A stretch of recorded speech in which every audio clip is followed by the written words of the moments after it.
დღევშვიდობისა ბატონებო და ქალბატონებო, ესეც საინტერესო თემაზე მინდა დღეს გესაუბროთ. გუშინ წინ ვიყავი აფთიაქში შევიარე, გამოხდილი წყალი მჭირდებოდა და რიგი იყო როგორც ყოველთვის სტანდარტულად ყველა აფთიაქში რიგია, ნუ ხვდებით რატომაც და იქ რამდენიმე ადამიანს გამოველაპარაკე და ერთ-ერთი იყო ადამიანი ჩემზე პატარა ქალბატონი, რომელმაც იმდენი წამალი იყიდა, რომ რა ვიცი, იმ წამლების მიღების მერე ცალკე მკურნალობა დაჭირდება ალბათ და რაღაცაზე გავესაუბრე, კითხე ტკბილეული თუ გიყვართო და კიო ძალიან მიყვარს, ანუ ყველა პრობლემა რაც მას ჰქონდა, გამომდინარეობდა იქიდან, რომ იღებდა შაქრებს, ხო, როგორც პირდაპირ, ისე არაპირდაპირ, ახლა ამას აღარ ჩავწვდები. უბრალოდ კიდევ ერთხელ მინდა აგიხსნათ, იმიტომ რომ ბევრი ადამიანი მწერს, სხვა შორის ამ ბოლო პერიოდში რამდენიმე ადამიანმა მკითხა აი კუჭის ოპერაციებს, სტანდარტულად ბარიატრიული ოპერაცია რო ქვია იმაზე, ხო? მათ შორის ჩემმა რამდენიმე ნაცნობა გაიკეთა და მე ვთვლი რომ ეს არის სერიოზული შეცდომა და აი ამ ორმა საკითხმა გადამაწყვეტინა რომ ეს ყველაფერი აგიხსნათ. ეხლა უყურეთ რა ხდება. ალბათ სისხლის ანალიზი შაქარზე ყველას გაგიკეთებიათ, ხო, გლუკოზაზე, შაქარზე დავარქმე, რომ ყოველს გასაგები იყოს. და ალბათ იცით, რომ ნორმა არის 80-დან 100-მდე, ან მეორე მონაცემებით, თქვათ 3.5-დან 5.6-მდე. ანუ ეს რას ნიშნავს, რომ მიხვდეთ უცებ, რომ მერე პრობლემა დაინახოთ. ნიშნავს, რომ მთელ თქვენ სისხლში 4 ლიტრ-ნახევარ თუ 5 ლიტრ სისხლში არის ერთი ჩაის კოზის ოდენობის გლუკოზა, ანუ შაქარი. ანუ სტანდარტულად ორგანიზმში ცირკულირებს ერთი კოზის შაქარი. ეს ორგანიზმის სრულიად საკმარისი ორგანიზმის, რომ მას ის ყველა ფუნქცია შეასრულოს და ის შაქარი საკმარისი რაოდენობითა თუ სადმე დაჭირდება, რომ გამოიყენოს. და წარმოიდგინეთ, როდესაც თქვენ მიირთმევთ, თქვათ ერთ ნაჭერ ტორტს, რომელშიც ერთ ნაჭერს დაახლოებით რომ გადავაანგარიშოთ, ერთი 10-12 კოზის შაქარი მაინც გამოდის. რა იწყება ორგანიზმში? წარმოიდგინეთ, რომ ორგანიზმმა იცის, რომ თუ შაქარი სისხლში და გადადის ეს შაქარი სისხლში უცებ, ხო, უცებ, ან მით უმეტეს თუ გაზიან სასმელს, თქვათ ლიმონადს დალებთ შაქრის შემცველს ან კოკა-კოლას, უცებ გადადის ეს შაქარი დიდი რაოდენობით სისხლში. ეხლა უყურეთ ორგანიზმი რას ხვდება.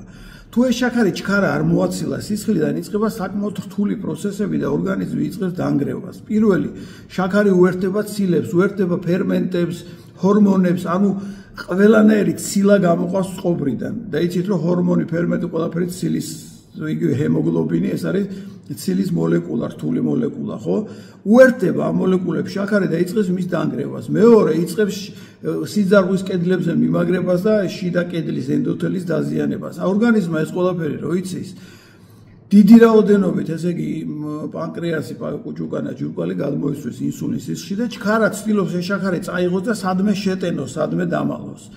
და წარმოიდგინეთ, ეხლა ეს რო ხშირად ხდება, უჯრედებში შაქარი უჯრედს აღარ ჭირდება, უბრალოდ ვეღარ ამუშავებს მას. დაახლოებით წარმოიდგინეთ, რომ 5 კილო საჭმელო გაჭამო და კიდე კტენიდან პირში და ვეღარ ჭამა, ვეღარ სინელება, აღარს გადაგდის და უჯრედის აი ინსულინ რეზისტენტობა, რაც ნიშნავს, რომ უჯრედი იკეტება, აღარ უშვებს ინსულინს, რომ შაქარი შიგნით შეეტანა, იმიტომ რომ იმდენი შაქარია შიგ დაგროვილი ყველა უჯრედში, წარმოიდგინეთ მილიარდობით უჯრედში, რომ ის ვეღარ ამუშავებს და ცდილობს, რომ თავი დაიცვას ამ შაქრისგან.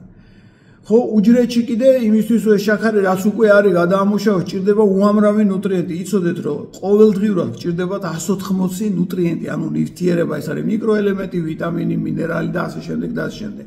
იმისთვის, რომ ეს შაქარი გადაამუშავოს, ორგანიზმი იფიტება ძალიან ბევრი მიკროელემენტისგან, ძალიან ბევრი ვიტამინისგან, განსაკუთრებით B1 ვიტამინისგან ირეცხება ორგანიზმი, იმიტომ რომ მიტოქონდრიამ ეს შაქარი რო გადაამუშავოს, ხო, გლუკოზა, ჭირდება B1 ვიტამინის ნაერთთან. B1 ვიტამინი კიდე დარწმუნებული ვარ, რომ ყველაზე დეფიციტში გვექნება, ხო?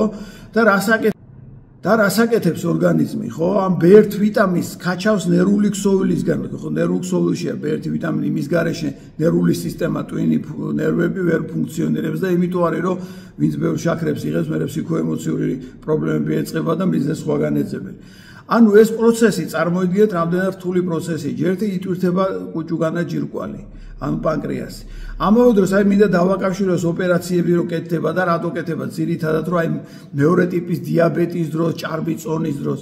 მეორე ტიპის დიაბეტი ნიშნავს, რომ ორგანიზმში შაქარი იმაზე მეტია, ვიდრე მას ჭირდება, ანუ იმ 80-დან 100-ზე მეტია. ანუ ნიშნავს აქ ორ პრობლემას. ერთი, რომ ინსულინის უკვე ორგანიზმი იმდეს ვეღარ გამოიმუშავებს, იმიტომ რომ გადაიტვირთა უკვე ამდენი გამოიმუშავება და პანკრეასაც ეს რესურსი, ნუტრიენტების დეფიციტი აქვს, ვეღარ ქმნის. ან მეორე შეიძლება ქმნის, მაგრამ ვერსად ვეღარ ტენის ინსულინი ამ შაქარს. ხვდებით, ცხიმში გადაიტანა, უცელი გარშემო გაგიზრდი და უჯრედებში შეტენა და აღარ არის უკვე ადგილი, სადაც შეიძლება რომ შაქარი წაიღოს და ამის გამო უკვე იწყება მეორე ტიპის დიაბეტი და იმის მაგერად რომ თქვა დანიშნოთ იქ რაღაც სიოფორები და რაღაცები ყველაზე მარტივია რომ შაქრის რაოდენობაში ამცირეთ პირდაპირ და არაპირდაპირ ეს ყველაფერი დაალაგდება. იგივე ოპერაციები ხო ეს კუჭის ბარიატრიული ოპერაცია ახლა ახალი ტექნოლოგიით რაღაც მაგნიტებს იყენებენ ვითომ ნაკლებ ტრავმული, მაგრამ პრინციპი რა არის?